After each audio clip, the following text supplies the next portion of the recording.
Welcome to International Securities Exchange's podcast series. Facilitated by renowned educators, ISE podcasts are intended to teach beginning as well as seasoned investors the ins and outs of trading. To find an updated list of podcasts, please visit www.ise.com/podcasts. Please be sure to listen to our important message following this episode regarding the risks of investing in exchange-traded options.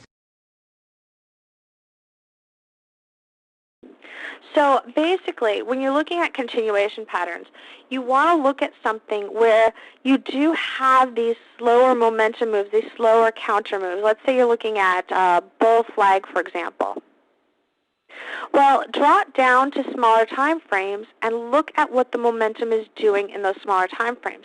If you have a shift in momentum within that bull flag, you're going to more easily get a strong breakout that can lead to larger target levels than you would if you don't have that shift in momentum. Without that shift in momentum, the highs in the flag can serve as strong resistance, and you can get false breakouts as well, where it can pull from the lower end of the trading range through the highs, serve as a trap, and then go on and lead a reversal. A little bit ago, we talked about measured moves and how that can affect target levels. Well, here's a template that shows you a little bit of how pace or momentum comes into play.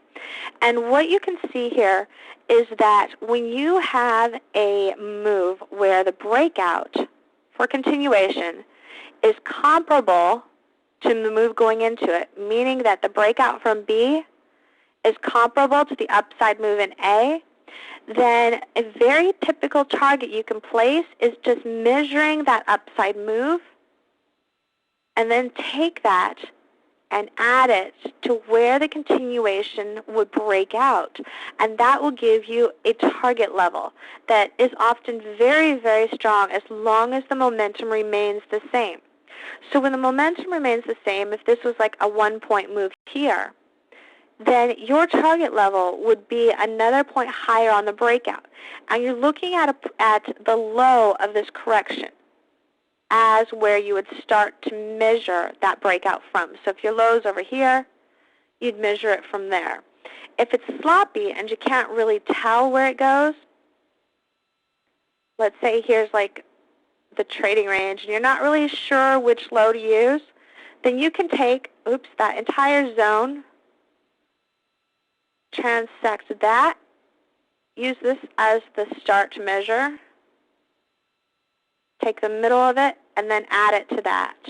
So you're basically taking the transecting this action here and taking that transected line and measuring that up to where the transected line meets, and then taking that transection and extending that higher. Hopefully that is a little bit clear. You might want to repeat that, though, if you go back and listen to this again on the archive. Again, this is going to be recorded, so I know a lot of you have asked that question, and you'll be able to find it at fxoptions.com/events.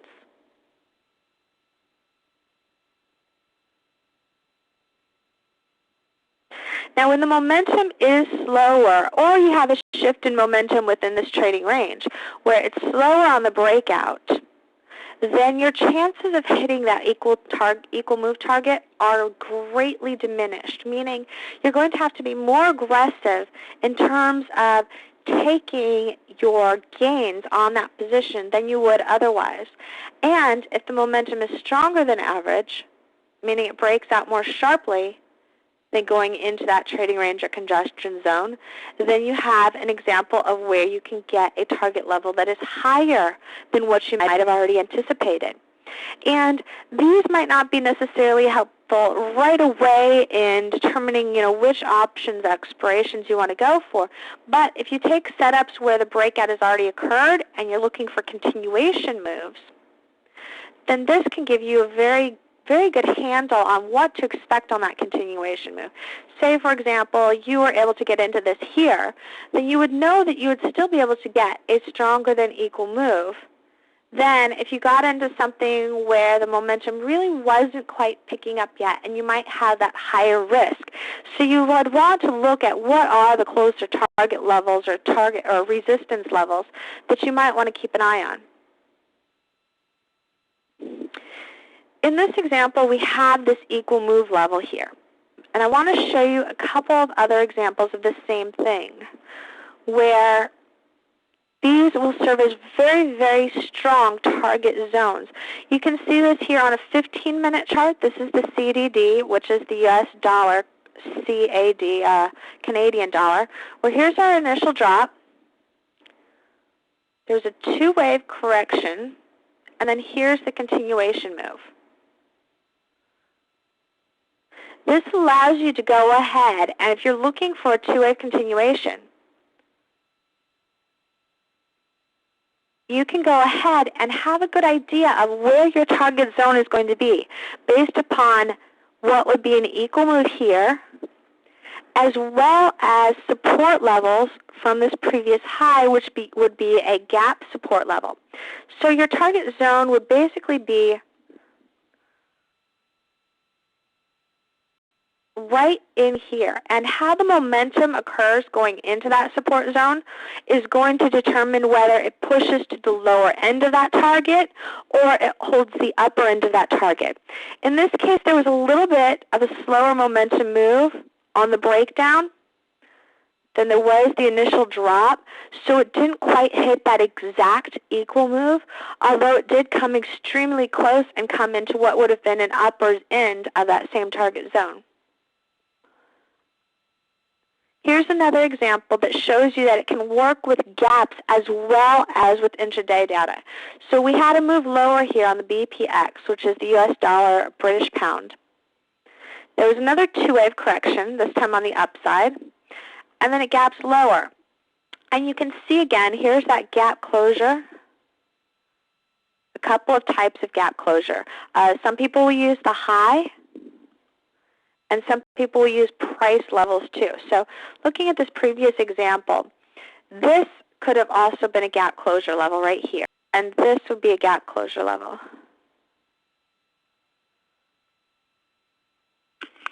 So it's coming into that zone, and it also has that equal move target right there as well.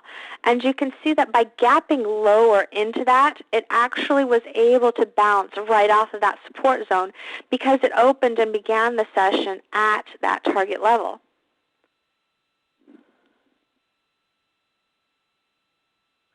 Now, going back and looking at targets and how to establish targets on other types of moves, I know a lot of you traders will time pivot highs and pivot lows. So basically, you're looking at other types of reversal strategies than the pure momentum shift one that I talked about earlier. Well, when you have a situation that you're looking at reversals off of highs and lows, such as here, these V bottoms, where you might see momentum shifting in those lower levels on smaller time frames. For example, you might see it shift like this at the low, but the overall momentum looks more like a V.